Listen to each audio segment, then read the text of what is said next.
Thermodynamics में पहले आपको 3-4 लॉज के बारे में पता होना चाहिए। सबसे पहला आता है जीरोथ लॉ। ये हमारे सिलेबस में मेंशन्ड नहीं है, बट फिर भी कई बार जो है इससे फिगर वाला क्वेश्चन आता है, राइट। तो जीरोथ लॉ होता क्या है?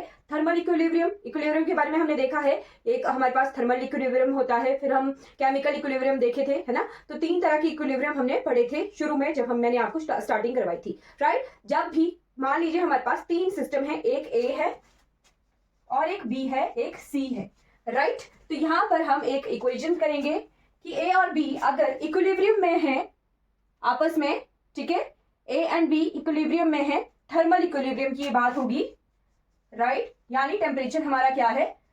कांस्टेंट रहेगा। थर्मल इक्विलिब्रियम में ये है ए और बी, राइट। ए बी के साथ थर्मल इक्विलिब्रियम में है और बी जो है सी के साथ थर्मल इक्विलिब्रियम में है। तो जीरोथ लॉ ये कहता है कि ए और सी भी जो है थर्मल इक्विलिब्रियम में होंगे, राइट। क्लियर हो गया? If A is in thermal equilibrium with B and B is in thermal equilibrium with C, then A and C is in thermal equilibrium. इसे आप एक डायग्राम से जो है समझ सकते हो, राइट।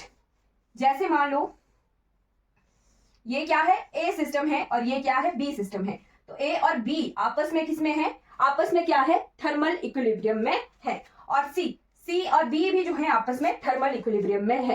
इट मींस इनडायरेक्टली जो है A और C भी जो है आपस में थर्मल इक्विलिब्रियम में होंगे। ये कहता है हमारा जीरोथ लॉ ऑफ थर्मोडायनेमिक्स। इसे नोट कर लीजिएगा। कई बार ये जो फिगर है, इस फिगर से क्वेश्चन आ जाता है, फिगर वाला ही, राइट। फिर उसके बाद फर्स्ट लॉ ऑफ थर्मोडायनेमिक्स, जो कि मैं आपको बहुत अच्छे से करवा चुकी हूँ, एनर्जी कंजर्वेशन, ठीक है। Energy can neither be created nor be destroyed, but it can changes converted from one form of energy to another form, right? ये जो लाइन है ये हम क्लास 7th से 7th 6th ऐसे मान लीजिए कि ये जो लाइन है ना, energy can neither be created nor be destroyed, ये क्लास 7th 8th से हम पढ़ते हैं डायरेक्टली और इनडायरेक्टली। तो ये होता क्या है? First law of thermodynamics.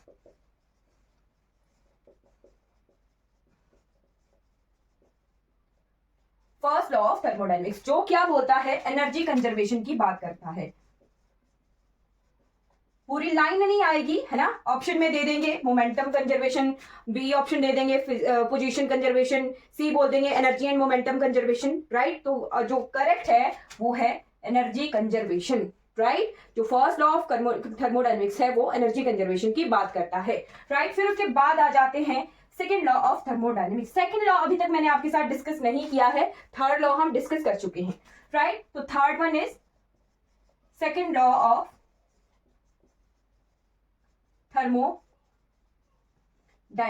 Right. इसी से हम जो है आज एक थोड़ा सा पोर्शन करेंगे। जो जूल थॉमसन इफेक्ट है हमारे इसमें, है ना। कार्नोट साइकिल डायरेक्टली नहीं है, बट जूल थॉमसन इफेक्ट करके कार्नोट साइकिल जो है हमारे सिलेबस में मेंशन है, तो वहां पर ये सेकंड लॉ ऑफ थर्मोडायनेमिक्स का यूज होगा। ये क्या कहता है कि एक किसी भी मशीन को कंस्ट्रक्ट करना मुश्किल होता है अगर जितनी हीट दे उतनी सेम हीट को वो जो है वर्क डन में कन्वर्ट कर दे।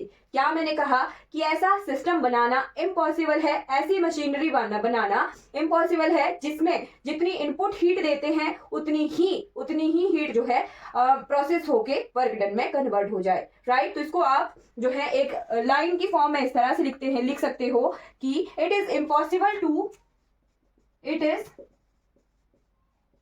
impossible to construct a device that convert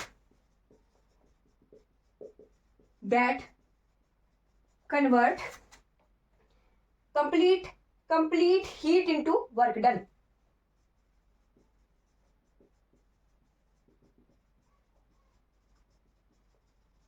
right. इसे हम कार्नोट साइकिल से अभी देखेंगे, राइट। तो ये क्या है? जस्ट आपको ये देखना है कि जो हमने इनपुट हीट दी है वो कंप्लीटली वर्क डन में कन्वर्ट नहीं होती है, कुछ ना कुछ लॉस होता है। Some losses is always there, some loss is always there. पूरी की पूरी हीट जो है वर्क डन में कन्वर्ट नहीं होती है, राइट। ऑलवेज सम लॉस होता है। इसी का ही यूज हम करेंगे, कार्नोट साइकिल पढ़ेंगे, राइट। कार्नोट हीट इंजन पढ़ेंगे, साइकिल नहीं पढ़ेंगे, हीट इंजन, जो कि जूल थॉमसन इफेक्ट और बेसिस है, वो सेकंड लॉ ऑफ थर्मोडायनेमिक्स का बेसिस है, वो हम देखेंगे, राइट। फिर इसके बाद थर्ड लॉ ऑफ थर्मोडायनेमिक्स तो हम डिस्कस कर ही चुके हैं। ये भी एक जो है प्रिंसिपल थ्योरम के से जो है हमारे सिलेबस में मेंशन है, नर्नस्ट थ्योरम, राइट। सिलेबस में दिख रहा होगा आपको नर्नस्ट थ्योरम, तो वो है कुछ नहीं, थर्ड लॉ ऑफ थर्मोडायनेमिक्स ही है, राइट। तो थर्ड लॉ ऑफ थर्मोडायनेमिक्स होता क्या है वो लिख लीजिए।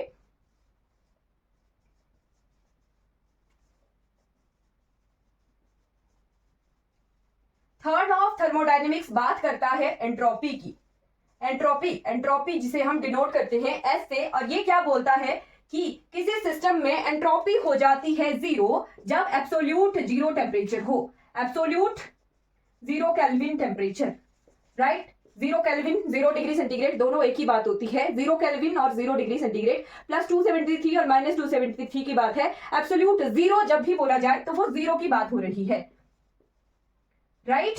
एब्सोल्यूट जीरो टेम्परेचर पर जो है एंट्रोपी जीरो हो जाती है। अब ये एंट्रोपी होता क्या है, तो एंट्रोपी होती है रैंडमनेस या इसे डिसऑर्डरनेस भी कहते हैं, राइट। डिसऑर्डरनेस या रैंडमनेस, कोई भी सिस्टम जो है अपने अंदर रैंडमनेस को कम करना चाहता है। कम करने के लिए क्या होता है, टेम्परेचर को हमें कम करना पड़ता है, राइट। और इनडायरेक्टली हम इसे कहाँ यूज करते हैं, इस इक्वेशन का यूज हम फर्स्ट लॉ ऑफ थर्मोडायनेमिक्स में यूज करते हैं, राइट। तो यहाँ पर क्या होता है, जब टेम्परेचर को बढ़ाएंगे तो हमारी एंट्रोपी जो है इंक्रीज होगी, सिस्टम में रैंडमनेस जो है इंक्रीज होती है, इक्विलिब्रियम जो पोजीशन है हमारी वो डिस्टर्ब होती है। तो यहाँ पर चेंज इन एंट्रोपी को हम dq बाय dt, ये जो dq बाय dt है ये जस्ट जो है यूनिट लेस करने के लिए किया गया है, राइट। अदरवाइज टेम्परेचर का जो डायरेक्ट रिलेशन है एंट्रोपी के साथ, राइट। ये नहीं देखना कि यहाँ पर हमने जो है t नीचे लिखा है तो टेम्परेचर और एंट्रोपी का इनवर्स रिलेशन होगा। ये जस्ट इसको यूनिटलेस बनाने के लिए, इनके यूनिट्स को बराबर करने के लिए ये टर्म लिखी है, ये एक ही टर्म है, ओके। अगर इसे जनरली देखा जाए तो ये एक ही टर्म काउंट होगी, यानी टेम्परेचर बढ़ रहा है तो हमारी एंट्रोपी जो है बढ़ रही है। और इस इक्वेशन का हम कहाँ यूज करते हैं, तो dq is equal to TdS, इसका यूज हम करते हैं फर्स्ट लॉ ऑफ थर्मोडायनेमिक्स, जो कि होता है change in heat is equal to du plus dw, w क्या होता है PdB, right. du plus is equal to TdS, ये क्या है हमारे पास, फर्स्ट लॉ ऑफ थर्मोडायनेमिक्स की इक्वेशन है, ये याद होनी चाहिए। जैसे भी मर्जी आपको ये जो है टर्म्स, ये जो थर्मोडायनेमिक क्वांटिटीज है इन्हें चेंज किया जाए, कुछ भी करें, आपको ये जनरल इक्वेशन जो है याद होनी चाहिए। यहीं से हमारी मैक्सवेल इक्वेशंस निकलेंगी। आज मैं आपको मैक्सवेल इक्वेशन का एक और टाइप भी पढ़ाऊंगी जो कि हमारे सिलेबस में डायरेक्टली मेंशन है, ओके। तो ये हमारा थर्ड लॉ ऑफ थर्मोडायनेमिक्स होता है। और इस थर्ड लॉ ऑफ थर्मोडायनेमिक्स को हम एक और थ्योरम का नाम भी देते हैं नर्नेस्ट थ्योरम, जो कि हमारे सिलेबस में इस नाम से है नर्नेस्ट थ्योरम। नर्नेस्ट थ्योरम बस सेम ये सारी जो चीज मैंने कही कि टेम्परेचर एब्सोल्यूट जीरो है तो एंट्रोपी जो है जीरो हो जाएगी, ये नर्नेस्ट थ्योरम कहती है। इसकी अगर आपको स्टेटमेंट लिखनी हो तो स्टेटमेंट लिख लीजिएगा, नर्नेस्ट, इसकी स्टेटमेंट लिख लो। इसकी स्टेटमेंट है, it says that absolute zero is approached, it says that when absolute zero is approached the entropy change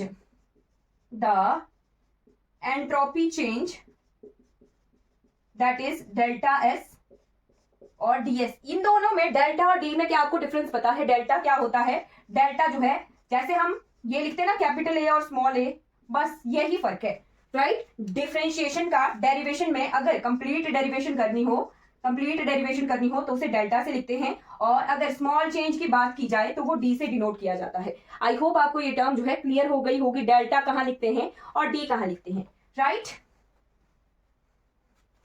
entropy change delta S for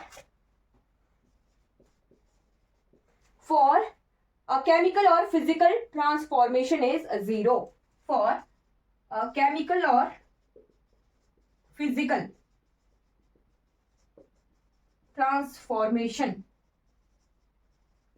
is zero. तो बस ये जो स्टेटमेंट है ये सेम यही लाइन है, राइट ये यही लाइन है कि टेम्परेचर क्या है, अगर 0 केल्विन है तो हमारी change in entropy delta S जो है 0 हो जाएगा। क्लियर हो गया। इसे हम एक और टर्म से भी लिख सकते हैं, जब हम कंप्लीट डेरिवेशन की बात करेंगे तब हम लिमिट लेके चलेंगे। Limit delta S at T is equal to 0 kelvin is equal to 0। ये नर्नेस्ट थ्योरम की जनरल इक्वेशन है। क्लियर हो गया। ये हमने नर्नेस्ट थ्योरम कवर कर ली है। इसके बाद एक और प्रिंसिपल भी है, वहीं जहां नर्नेस्ट थ्योरम है उसके साथ ही है ली चैटलियर प्रिंसिपल। ये कहां यूज होता है, तो ये हमारी केमिस्ट्री में यूज होता है, ली चैटलियर प्रिंसिपल।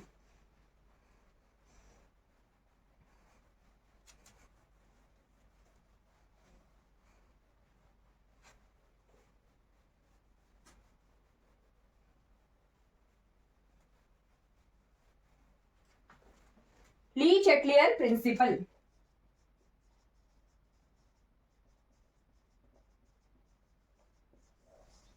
इसकी भी मैं आपको स्टेटमेंट लिखवाऊंगी, ज्यादा इसकी जरूरत ही नहीं हमें पढ़नी है। जस्ट ये है कि इक्विलिब्रियम जो है, किसी भी सिस्टम ने इक्विलिब्रियम में रहना है। इक्विलिब्रियम में रहने के लिए अगर सिस्टम को अपने अंदर चेंजेस करने पड़े तो वो सिस्टम खुद ब खुद अपने में चेंजेस कर लेता है, ताकि जो सिस्टम है वो इक्विलिब्रियम में रहे।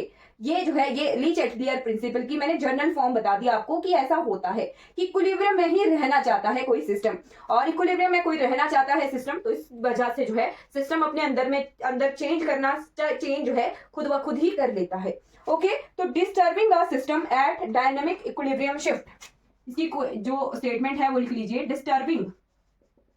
Disturbing a system eight dynamic equilibrium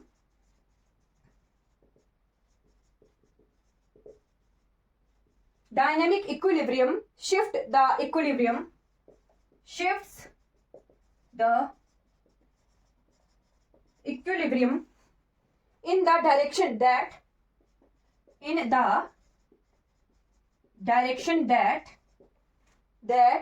counteracts the change concentration, counteracts the change concentration। तो कंसंट्रेशन की बात हो रही है, इट मींस हम केमिस्ट्री में इसका ज्यादा यूज करते हैं। एग्जांपल के तौर पर जैसे मान लो हम कोई रिएक्शन देख रहे हैं, तो रिएक्टेंट्स हैं और वो रिएक्टेंट्स जो है प्रोडक्ट में चेंज हो रहे हैं। ओके, तो हमने क्या किया, यहाँ पर क्या किया, जो कंसंट्रेशन है उसको बढ़ा दिया, कंसंट्रेशन को इंक्रीज कर दिया, तो सिस्टम ने जो है अब इक्विलिब्रियम में रहना है, कंसंट्रेशन इसकी बढ़ा दी गई, तो प्रोडक्ट जो है, प्रोडक्ट फॉर्मेशन भी जो है वो बढ़ जाएगी।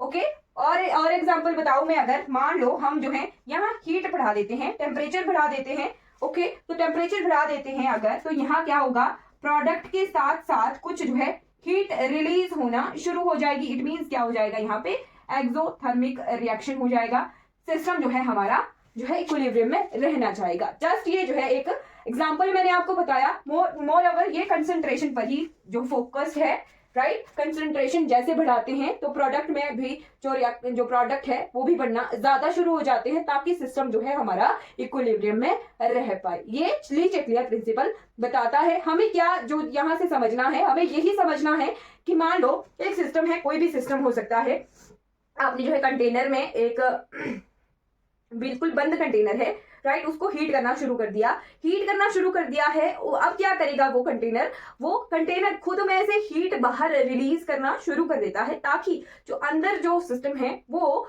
इक्विलिब्रियम में रह पाए। ठीक है, तो मान लीजिए आप एक दूध का गिलास रखते हो, ओके, हॉट गर्म रखते हैं, राइट, तो कुछ देर बाद वो ठंडा हो जाता है। वो ठंडा क्यों हो जाता है, ताकि वो सराउंडिंग के साथ इक्विलिब्रियम में आ जाए। तो समझ गए आप कि क्या है करना होता है, हर एक सिस्टम में खुद को इक्विलिब्रियम में सेटअप करना होता है। क्लियर। अगर हम कुछ चेंजेस करते हैं तो वो सिस्टम खुद ब खुद अपने में से चेंजेस करके इक्विलिब्रियम पर आ जाता है, राइट। जैसे मान लो ठंडा दूध था, हमने उसे गर्म कर दिया, चेंज ला दिया ना, हीट बढ़ा दी, अब उसको रख दिया है ना, तो वो खुद ब खुद ठंडा हो जाएगा। इट मींस जो हमने हीट लाई थी, टेम्परेचर बढ़ाया था, वो क्या था, चेंज था, और जो खुद दूध ठंडा हो गया वो क्या था, हमारे पास इक्विलिब्रियम में वापिस आया वो सिस्टम, यानी वो इक्विलिब्रियम पे खुद को अटेन करने की कोशिश की। तो ये हमारे पास ली चैटलियर प्रिंसिपल होता है। क्लियर। अब इसके बाद thermodynamic relation in relativistic region. तो जो हमने मैक्सवेल इक्वेशंस देखी हैं वहां पर आपने जो है एक चीज लिख लेनी, जहां पर हम म्यू एन लिख रहे हैं ना, दो तरीके मैंने बताए थे आपको मैक्सवेल इक्वेशन निकालने के, थर्मोडायनेमिक रिलेशन निकालने के, राइट। तो वहां पर आपने हेडिंग ये डाल लेना कि थर्मोडायनेमिक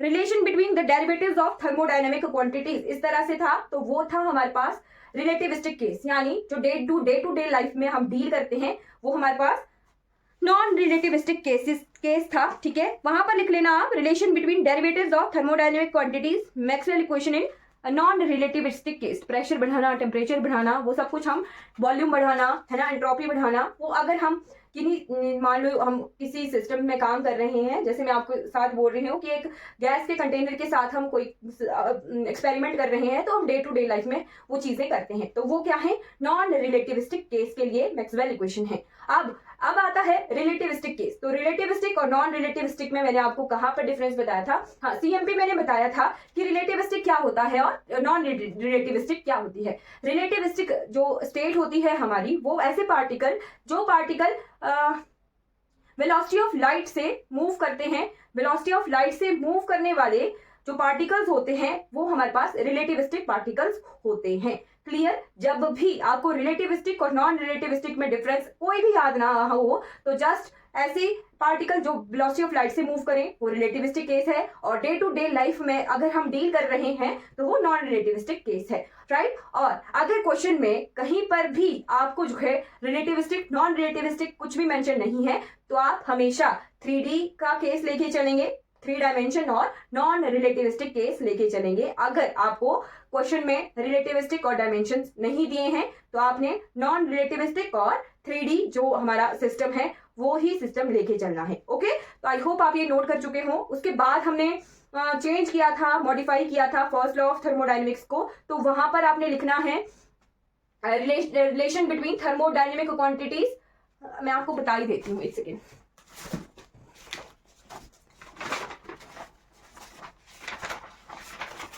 हाँ, thermodynamic relation in relativistic region, ये हमारे पास डायरेक्ट है। उससे पहले ही है the dependence of the thermodynamic quantities on the number of particle.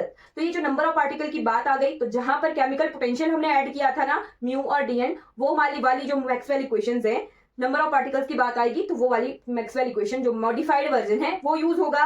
अब third type of thermodynamic relation हम देखेंगे, यानी third type of Maxwell equation हम देखेंगे रिलेटिविस्टिक रीजन की, यानी जब पार्टिकल वेलोसिटी ऑफ लाइट से मूव करते हैं। Okay, clear, right. तो यहां जाते हैं,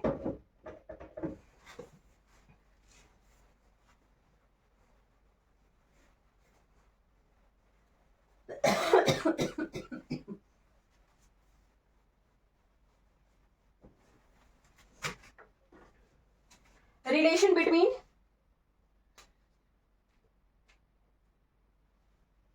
thermodynamic relation in the relativistic region, thermodynamic relations in the relativistic region।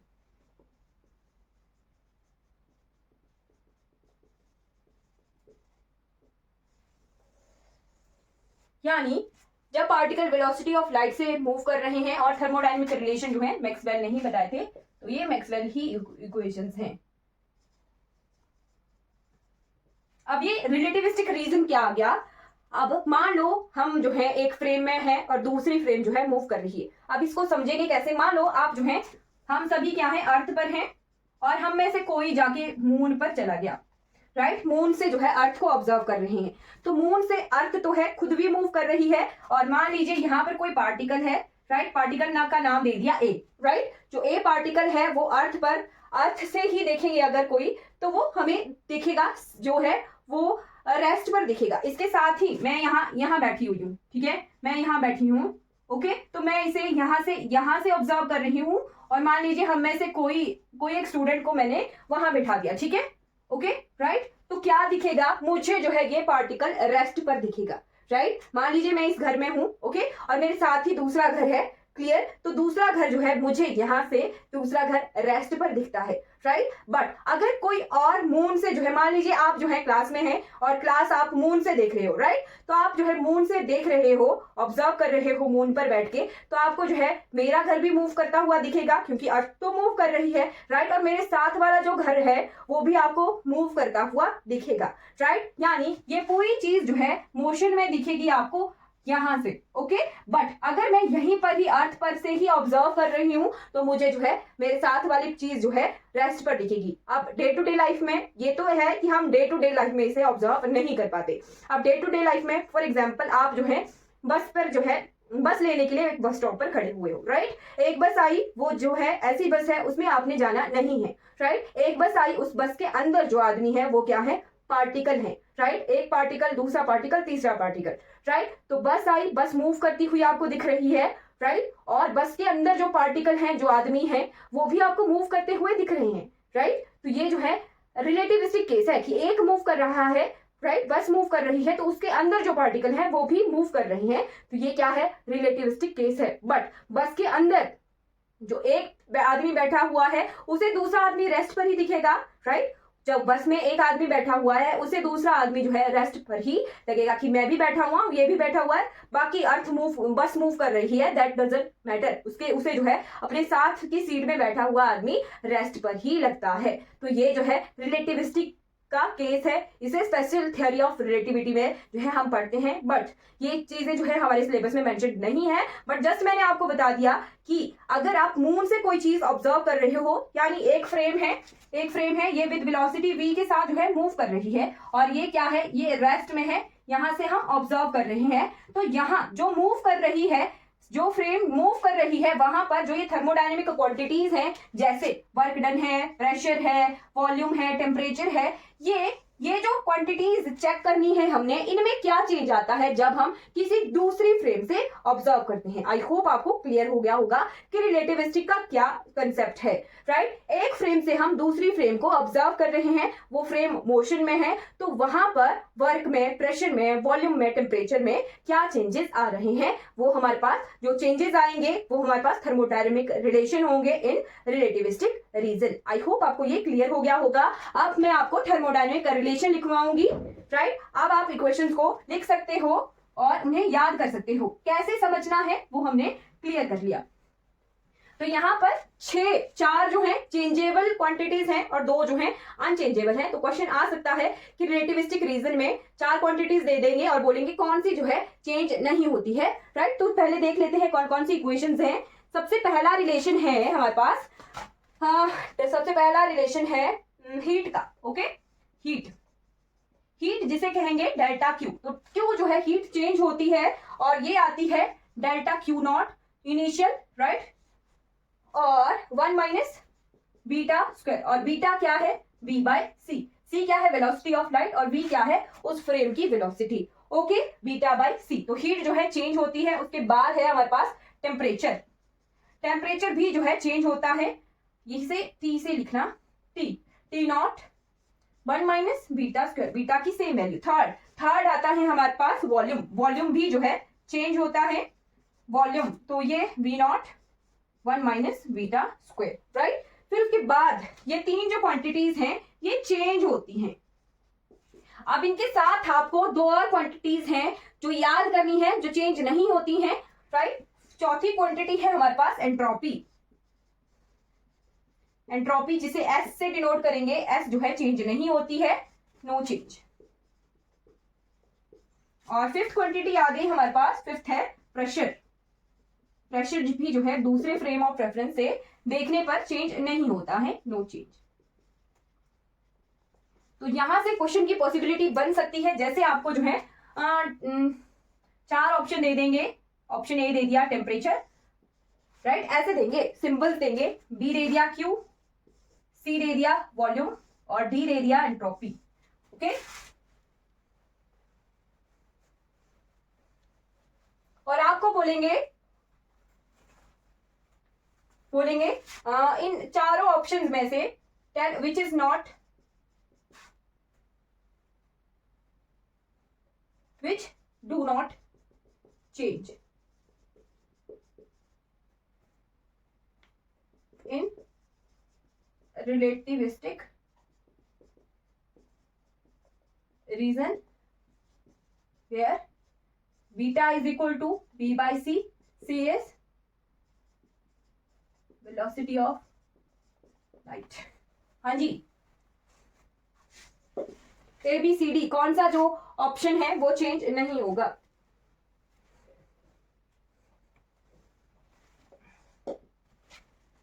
Which thermodynamic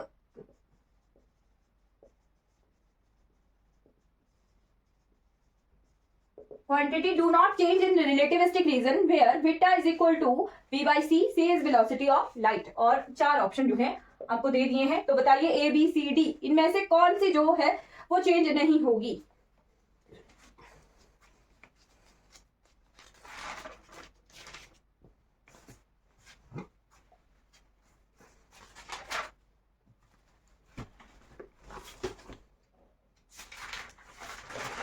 हाँ जी, जल्दी बताइए कौन सा ऑप्शन करेक्ट है. ए बी सी डी में से कौन सा जो थर्मोडायनेमिक क्वांटिटी है वो रिलेटिविस्टिक रीजन में चेंज नहीं होती है.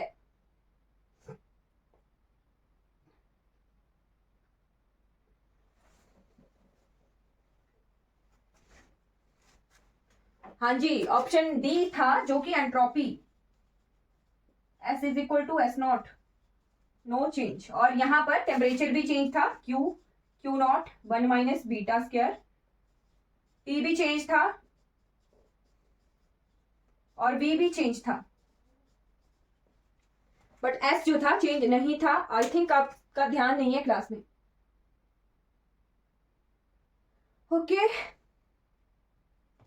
चलिए, ये जो है हमारा thermodynamic relation in relativistic region, ये जो कंसेप्ट है वो कंप्लीट हो गया है. इसके बाद आ जाते हैं कार्नोट इंजन की तरफ. जूल थॉमसन प्रोसेस जो था वो हमारे सिलेबस में डायरेक्टली मेंशन है. तो यहां से हम सिर्फ और सिर्फ वर्क डन निकालेंगे. वर्क डन के लिए मैं आपको रिलेशन बता दूंगी. डेरिवेशन ज्यादा नहीं करनी है हमने, जस्ट आपको ये बता देती हूं कि कार्नोट इंजन वर्क कैसे करता है. क्या होता है, सोर्स मान लीजिए टेम्परेचर T1 पर है और ये जो टेम्परेचर है काफी हाई टेम्परेचर होता है. और यहां से हम क्या करते हैं, Q1 हीट लेते हैं जिसे हम एज अ इनपुट आपको क्वेश्चन में इसी तरह से होगा, इनपुट हीट आउटपुट हीट. तो ध्यान रखना है T1 सोर्स का टेम्परेचर है और यहां से हमने Q1 इनपुट हीट ली, वर्क डन हुआ, राइट. और जो हीट बच गई Q2 जो आउटपुट हीट है, राइट, जो बच गई हीट वर्क डन के बाद जो बच गई हीट वो जो है सिंक में चली जाती है. सिंक जो कि टेम्परेचर T2 पर है और वो लो टेम्परेचर पर होता है, राइट, जहां पर ये हीट को ऑब्जर्व कर लेता है, राइट. तो जो T1 है हाई टेम्परेचर ग्रेटर देन होता है T2 से, राइट. ये जो है वर्किंग होती है हमारी सेकेंड लॉ ऑफ थर्मोडायनेमिक्स से. क्या कहा, जितनी हीट ली उतना जो है वर्क डन नहीं होता है, कुछ ना कुछ लॉस हो जाता है, राइट, कुछ ना कुछ लॉस हो जाता है. और जो बच गई हीट उसे हम Q2 लिख देते हैं कि जितनी हीट दी उतनी सारी की सारी हीट जो है वर्क डन में कन्वर्ट नहीं होती, कुछ ना कुछ जो है लॉस होता ही होता है. वो क्या कहता है हमारा, वो सेकेंड लॉ ऑफ थर्मोडायनेमिक्स कहता है. और यहां से जो वर्क डन हुआ वो निकलता है Q1 माइनस Q2. ये आपको ध्यान रखना है. Q1 क्या है, इनपुट हीट. अगर आपको क्वेश्चन आए तो उसे इसकी इनपुट हीट की जो वैल्यूज हैं वो जूल, ये यूनिट लगी होगी, उसके साथ जूल हीट लगी होगी, जूल जो है यूनिट लगी होगी. Q2 क्या है, आउटपुट हीट, ये भी जूल में होगी, राइट. तो ये रिलेशन है. फिर इसके बाद आती है efficiency of Carnot engine, right. Efficiency of Carnot engine यानी इस कार्नोट इंजन ने कितना वर्क किया, मैं कितनी देर आपको पढ़ा पा रही हूं, वो है मेरी वर्किंग एफिशिएंसी, राइट. तो कार्नोट इंजन ने कितना काम किया है, कितनी हीट को वर्क डन में कन्वर्ट कर दिया, वो जो है कार्नोट इंजन की एफिशिएंसी होगी, राइट. तो एफिशिएंसी के लिए एक रिलेशन होता है इन Q1 और Q2 का, T1 और T2 का। एफिशिएंसी से क्वेश्चन आता है, एफिशिएंसी, ईटा एफिशिएंसी, ईटा क्या है, एफिशिएंसी है, और जो कि होता है आउटपुट डिवाइडेड बाय इनपुट। ठीक है, आउटपुट डिवाइडेड बाय इनपुट। तो आउटपुट क्या है यहां पर, output in the sense of work done. ठीक है, work done divided by input heat. जो यहां से जो वर्क डन की फॉर्म में हमें आउटपुट मिली है, जो काम हुआ है, वो आ गया work done divided by input heat. तो वर्क डन कितना था, Q1 minus Q2 divided by Q1 input heat. Okay, तो ये क्या आ गई, ईटा। अगर एलसीएम लिया जाए, Q1 को ब्रेक किया जाए, Q1 bye Q1 1 minus Q2 bye Q1, तो ये जो है ईटा का रिलेशन होता है, ये इंपॉर्टेंट है। ठीक है, और हमें एक और चीज यहां से निकलेगी, ईटा को अगर टेम्परेचर की फॉर्म में लिखा जाए तो T2 bye T1।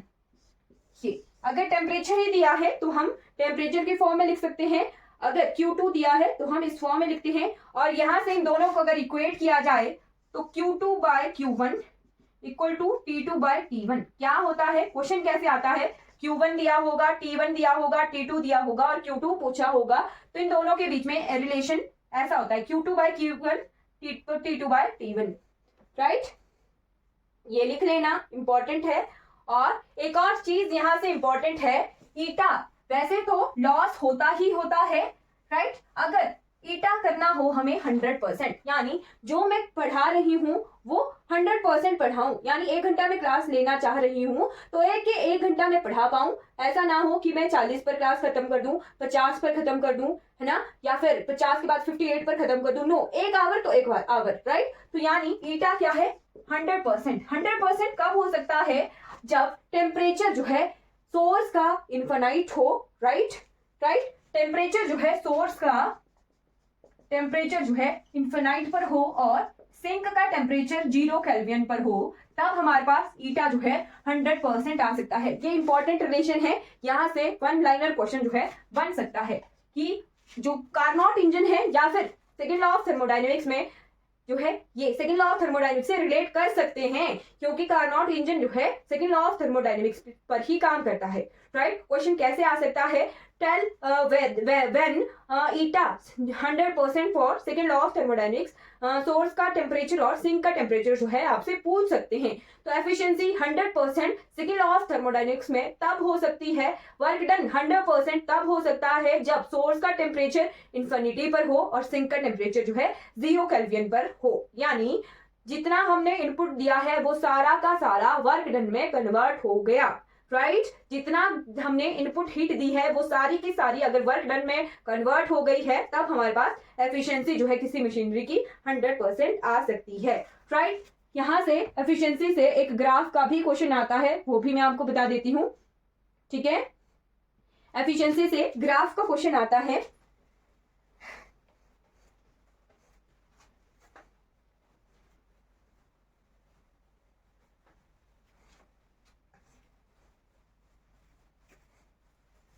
Right. Efficiency निकालनी हो ग्राफ के थ्रू, तो टेम्परेचर और एंट्रोपी के बीच में ग्राफ बना सकते हैं, टेम्परेचर और एंट्रोपी के बीच में ग्राफ, और बीच में कोई भी कार्नोट साइकिल आपको बना के दे देंगे।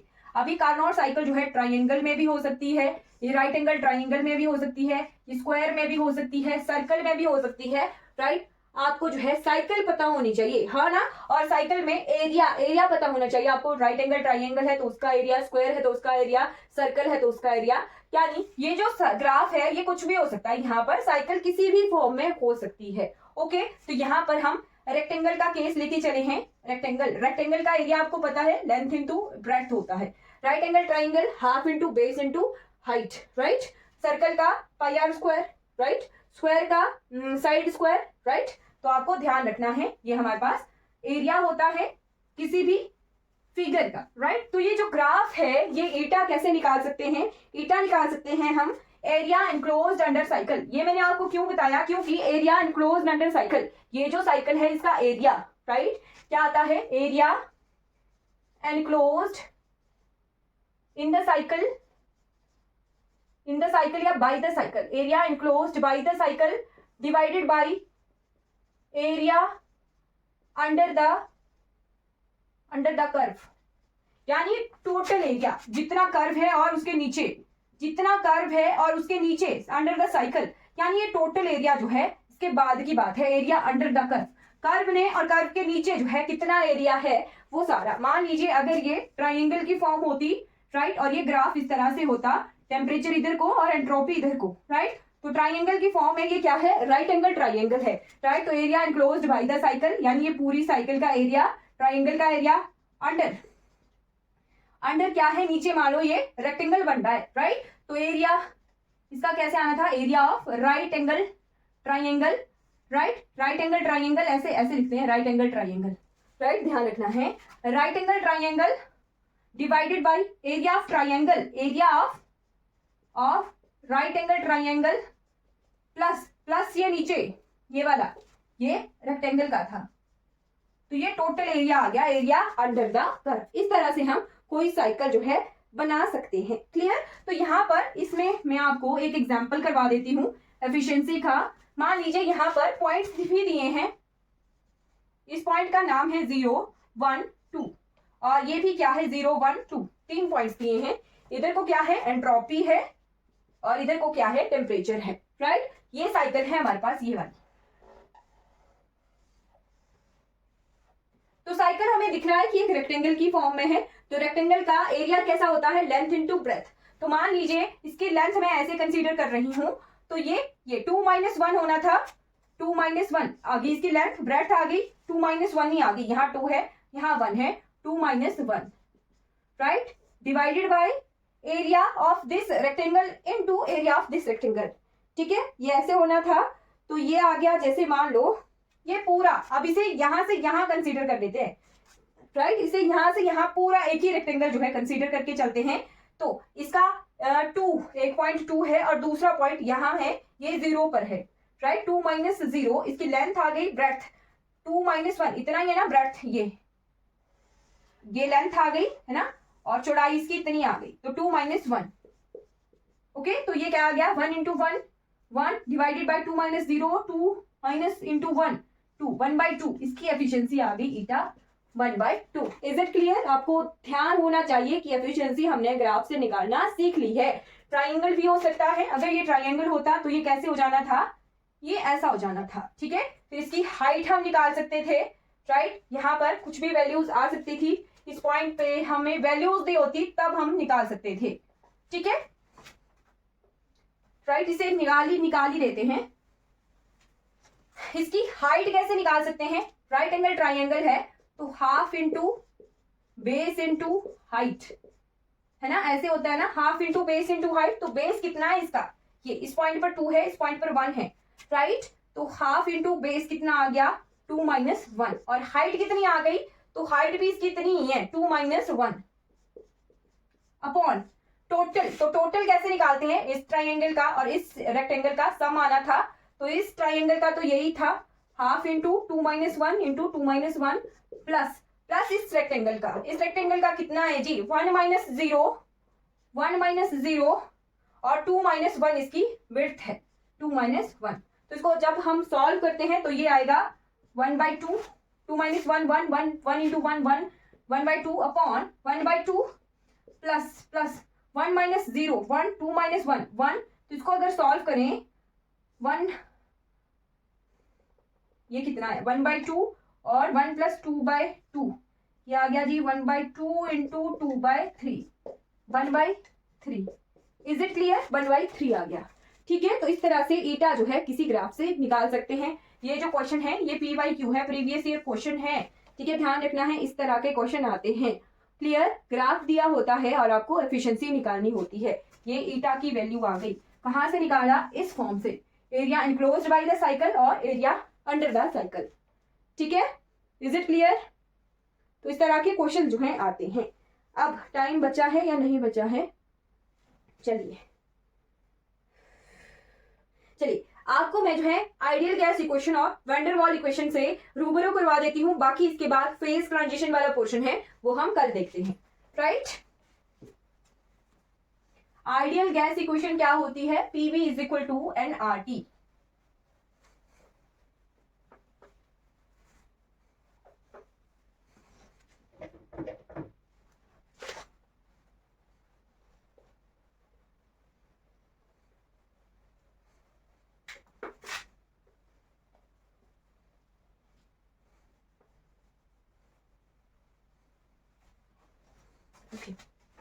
आइडियल गैस इक्वेशन,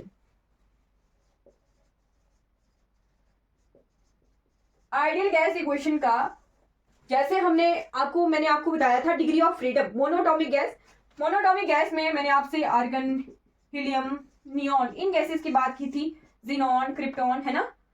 तो ये सारी क्या है जी? ये सारी आइडियल गैसेस हैं। जहां पर भी मैंने आपको मोनो एटॉमिक गैसेस के बारे में पढ़ाया है वो सारा हम वहां कवर कर चुके हैं। डिग्री ऑफ फ्रीडम हमने देख लिए थे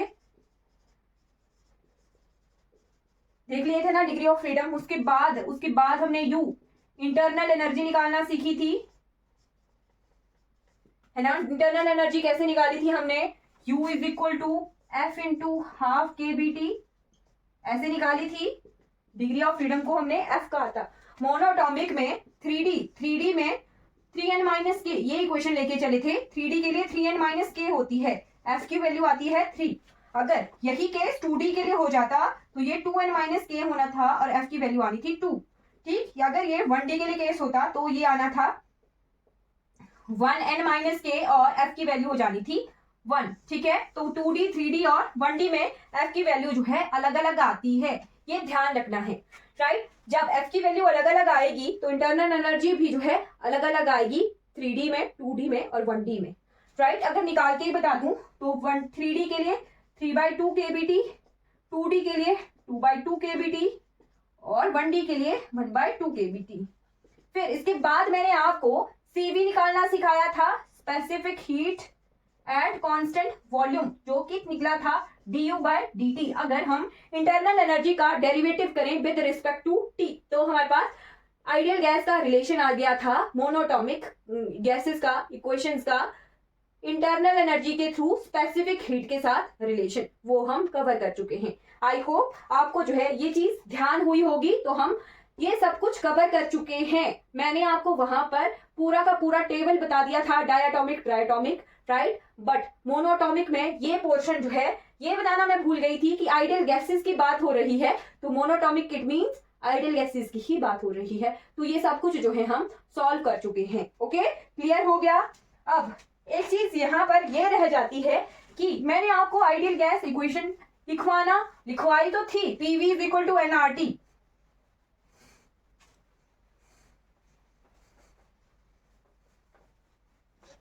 है ना। PV is equal to nRT, और इसी इक्वेशन का हमने यूज भी कहीं कहीं किया था, है ना, जहां पर हम स्पेसिफिक हीट का रिलेशन निकाल रहे थे ना, गामा CP/CP, वहां पर हम ये रिलेशन लेके चले हुए थे, है ना। तो वो हम कर चुके हैं। अब क्या हुआ कि जब हम देख रहे थे यहाँ आइडियल गैसेस में कि पार्टिकल जो है एक दूसरे के साथ तो इंटरेक्ट करते ही नहीं है, बिल्कुल भी इंटरेक्ट नहीं करते हैं। तो इसी आइडियल गैस इक्वेशन को हमने क्या किया? मॉडिफाई किया और फिर आई हमारे पास वैन डर वाल इक्वेशन, जिसे रियल गैस इक्वेशन के नाम से भी जाना जाता है, रियल गैस इक्वेशन, राइट। तो ये इक्वेशन क्या है? अब हम क्या करेंगे? P में कुछ टर्म ऐड करेंगे और B में कुछ टर्म जो है ऐड करेंगे, राइट। और जो ऐड करेंगे ना वो एग्जाम में क्वेश्चन आता है कि क्या जो वैन डर वाल इक्वेशन है वो करेक्ट फॉर्म है। ठीक, तो हम क्या करेंगे? P में ऐड कर देते हैं एक टर्म, P में ऐड कर दिया हमने T प्लस A/V का स्क्वायर, और P में ये टर्म ऐड कर दी, V में ऐड करेंगे हम, V में सब्ट्रैक्ट करेंगे, V minus B is equal to RT। अब ये जो इक्वेशन है ये वैन डर वाल इक्वेशन है 1 मोल के लिए। और एग्जाम में पता क्या क्वेश्चन आया था? ये आया था CSIR नेट में कि वैन डर वाल इक्वेशन लिखिए n मोल्स के लिए, n मोल्स के लिए वैन डर वाल इक्वेशन बताइए। तो वहां पर हम क्या करते हैं, अब n आप ऐड कर दोगे और वो क्वेश्चन गलत हो जाएगा। नो, यहाँ पर हम n स्क्वायर ऐड करते हैं, यहाँ हम ऐड करेंगे n, राइट, यानी p minus p plus a square, sorry a n square upon b square, a n square upon b square plus b plus N B, एक सेकेंड, b प्लस नहीं है, v minus N B is equal to N R T. ठीक है, ये equation आ गई। ये क्या है, van Waals equation for N moles. ठीक जी, van Waals equation for N moles. यहां पर हमने एन स्क्वायर ऐड किया, यहाँ एन और यहाँ एन, बस यही कंफ्यूजन हो जाती थी और यहीं से ही गलत हो गया था क्वेश्चन, राइट। यहाँ पर एन ऐड कर दिया था, ऑप्शन 4 दिए होंगे, आप जो है करेक्ट दिखेगा, राइट। बट यहाँ जो पहली टर्म है वहां पर एन स्क्वायर जो है ऐड होता है और यहाँ पर एन ऐड होता है और यहाँ पर एन ऐड होता है। ये क्या है, van Waals equation for N moles. तो ये दोनों इक्वेशंस लिख लीजिए, ये इंपॉर्टेंट है, राइट। अब इसके बाद जो है हम कल करेंगे, राइट। तो आज हमने इतना देख लिया। अब इसके बाद मैं आपको फेज ट्रांजिशन बताऊंगी। फेज ट्रांजिशन क्या, एक फेज से दूसरे फेज में जाना, सॉलिड से लिक्विड में जाना, लिक्विड से गैस में जाना, गैस से सॉलिड में जाना, तो वो क्या है, हमारे पास फेज ट्रांजिशन है। ये इक्वेशन लिख लेना, ये इंपॉर्टेंट है, नेट के एग्जाम में आई थी, इट मींस जो है हमारे एग्जाम के लिए इंपॉर्टेंट हो गई है। ये क्वेश्चन इस तरह की ही जो है छोटी छोटी टर्म्स में वन लाइनर क्वेश्चन आने हैं, राइट। तो आई होप आपको जो है कोई डाउट नहीं होगा क्लास से। कोई भी डाउट अगर क्लास के रिगार्डिंग होगा तो आपने जो है चैट बॉक्स में पूछ लेना है। चलिए फिर आज की क्लास हमारी कंप्लीट हो जाती है। कोई भी डाउट होगा तो चैट बॉक्स में पूछ लीजिएगा। Thank you so much for watching this class.